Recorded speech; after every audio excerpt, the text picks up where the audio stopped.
Okay, so picture this. You're 9 years old, and your wildest dream, a magnificent white horse, just appears outside your window at dawn. That's exactly where this story ticks off. We're about to dive into this incredible tale about being a kid, being poor, and being part of a family with a code of honor that's like 1,000 years old. Man, what a way to start a story, right? From the very first sentence, you're just pulled back in time, into this kind of hazy, beautiful, dreamlike world. Sarion makes it super clear this isn't just a story, it's a memory. We're seeing everything through the eyes of 9-year-old Aram, and for him, life was still this delightful and mysterious dream. And that whole feeling, it's the key to everything. And, like any good dream, something completely unbelievable is about to happen.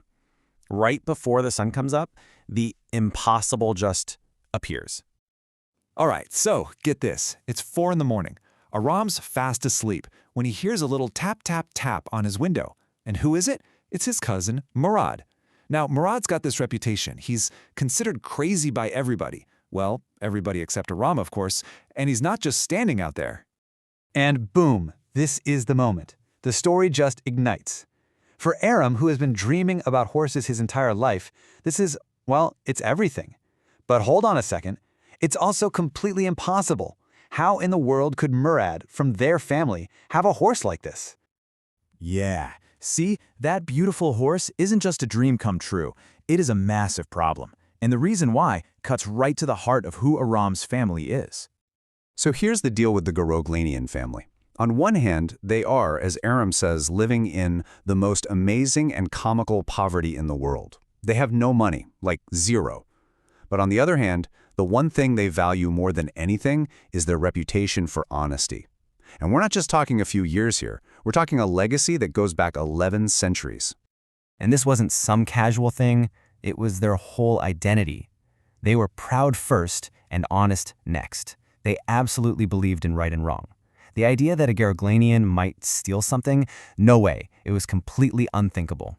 The bottom line is, they would literally rather starve than be dishonest. So you can see the giant question mark just hammering away inside Aram's 9-year-old head. He knows Murad couldn't have bought the horse. So, that means he must have stolen it. But wait a minute, a Goroglanian cannot be a thief. So what gives? Well, here's where the boys get a little creative with their logic. It's actually kind of brilliant. See, in their minds, stealing a horse just for a ride, well, that's not the same thing as stealing money.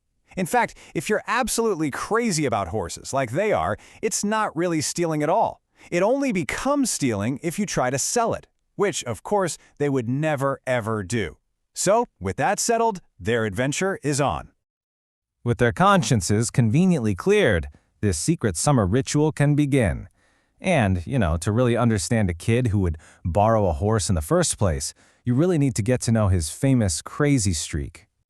So, according to Aram, Murad is the natural descendant of this crazy streak in their tribe. And it's not like a bad kind of crazy. It's more of a wild, free-spirited, totally unpredictable energy. And he inherited it from one of the most unforgettable characters in the whole story. And that right there is the catchphrase of Uncle Kostrov. This guy is a character. He's this enormous man with a crazy temper, and he solves every single problem, big or small, by just roaring, "It is no harm, pay no attention to it."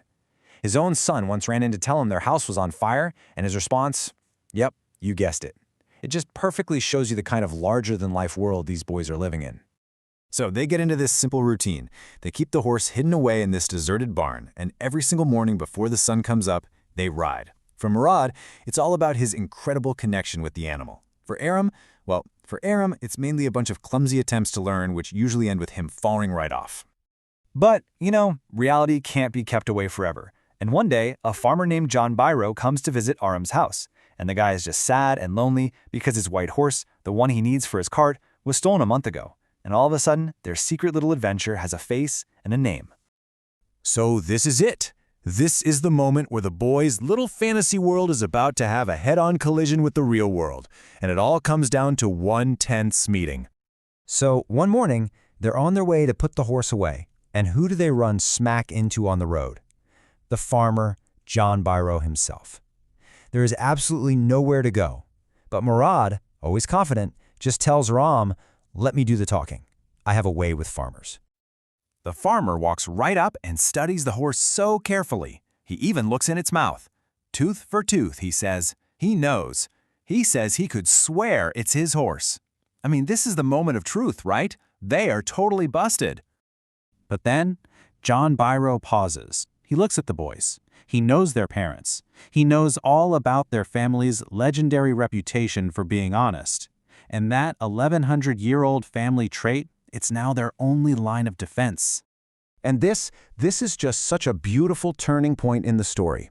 John Biro makes a choice. He chooses to trust his heart and their family's honor over what he can clearly see with his own 2 eyes. He calls the horse the twin of his horse, and by doing that, he basically gives the boys an out. He lets them keep their dignity. And that one single act of quiet trust from John Biro, it has a much bigger effect than any angry accusation ever could have. It completely changes the game. They don't even have to talk about it. The very next morning, they take the horse back to John Biro's vineyard and leave him there quietly. And just like that, their summer of secret rides is over. The farmer's trust did what shouting never could have. And here's this really lovely final twist. Later that day, John Biro shows up again, and he is just overjoyed. His horse is back. And not only that, he says it's stronger than ever and even better tempered. It turns out that secret little vacation actually did the horse some good. And who gets the last word? You know it. It's Uncle Khosrow. As John Biro is just happily thanking God for his horse, Khosrow gets all irritated and just roars his famous catchphrase. It's the perfect, hilarious way to end the story. But the story leaves us with this big question, doesn't it?